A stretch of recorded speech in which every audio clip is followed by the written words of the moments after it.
ומנחם הורוביץ לומד להתגבר על חרדות. יש לי השלמה של בחינות בגרות. אני חייב סוף סוף שתהיה לי בגרות פשוט המדינה. אבל זה חרדות בלתי פסקות.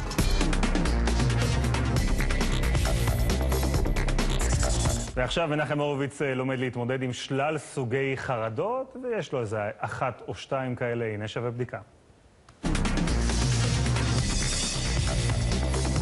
שלום לכם, אתם חרדים מטיסות, ממעליות, מכלבים, ואולי בכלל מבחינות. מה עושים? תשארו איתי. שלום. ברכה.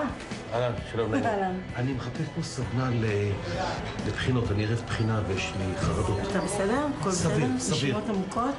תודה רבה, ואיפה הסדנה? פה.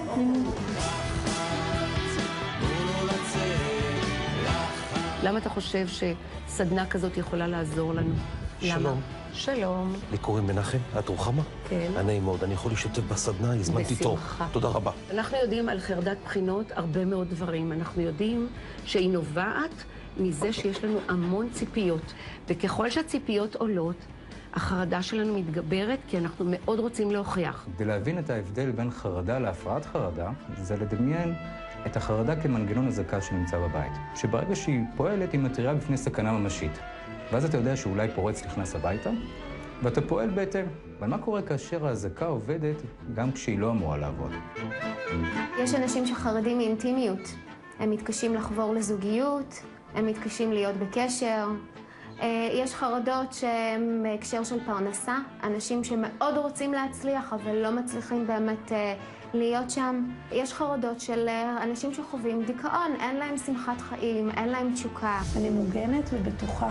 אני בטוחה ומוגנת. החיים מוגנים עבורי. אחד הדברים שאנשים סובלים מחרדות חווים זה שהם מזדהים עם החרדה. החרדה זה דמיון.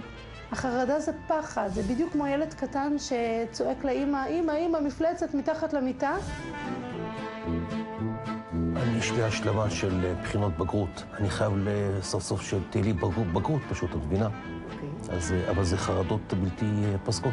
אנחנו ננסה בסדנה לא לעשות קסמים, אנחנו ננסה בסדנה למצוא כמה דרכים כדי להקל על עצמנו. אני מגיע לפני בחינה, אני מרגיש שאני יודע הכל. ואז אני נכנס לבחינה, אני בעצם, אתה יודע, מקבל בלקאוט כזה. ובגלל זה אני פה, ופה עוזרים לי איכשהו, אתה יודע. אנחנו גם מפרקים את החרדה בעזרת תרגילים ושיחות.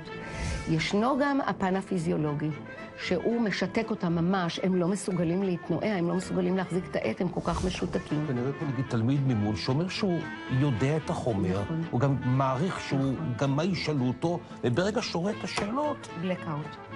אז דיברנו למשל על הנושא של נשימות. נשימה זה דלק למוח. הבן אדם לחוץ, החמצן לא זורם.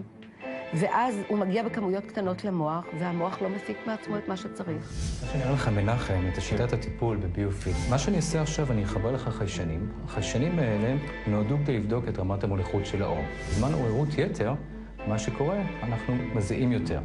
וברגע שאנחנו מזהים יותר, רמת המוליכות של האור עולה. כך נוכל לראות על המסך את רמת העוררות הפיזיולוגית שלך ממש ברגע זה. אנחנו חיים בתוך גוף, אבל בתוך הגוף הזה גם יש נפש. הנפש הזה יש לה גוף רגשי. אנחנו בחיים שלנו לא מתוכנתים כמו רובוט, אלא חיינו חוויות, אם זה מתוך המשפחה שגדלנו בה, חברים, חברה. 95% מהרצונות שלנו, מהשאיפות שלנו, מגיע מהתת מודע שלנו. הרבה פעמים אנחנו חושבים שאנחנו יכולים לשלוט על המציאות שלנו, אבל אנחנו יכולים לשלוט רק במסגרת של 5%. הרבה פעמים מה שחווינו בעבר לא מתאים לנו למי שאנחנו היום. ואז יוצא מצב שהתת מודע חוסם אותנו. מטופל בעצם במספר מפגשים, באמת טכניקות מאוד פשוטות. זה יכול להיות טכניקות דרך נשימה, זה יכול להיות דרך טכניקות של קיבוץ והרפאיה של שרירים, או דמיון מודרך. הוא לומד לשלוט בתסמינים הגופניים. אני רוצה לשאול אותך, אתה יכול לספר קצת על הזוגיות שלך ושל תחיים? מצוינת. מצוינת? אוקיי. תשים לב מה קרה לגרף בזמן ששאלתי אותך. הייתה התרגשות מאוד גדולה. כן. יכול להיות שההתרגשות הזאת הייתה מזיכרון נעים, וזה יכול להיות שזה בגלל איזשהו מתח שקשה לך להכיר בו. אבל אין ספק שברגע שחשבת על דחייה, ראינו שינוי אמיתי בגרף, ברמת העוררות שלך. אוקיי? כלומר, הגרף כמעט התפוצץ, ראיתי. הגרף כמעט התפוצץ. הבנתי. אז יכול להיות רגוע, הכל בסדר. ברוך השם, הכל בסדר. אוקיי, אבל אז למה הוא עולה שוב? כשאני שומע את השם תחייה, אז אני יודע, הנה, תשים לב מה הולך.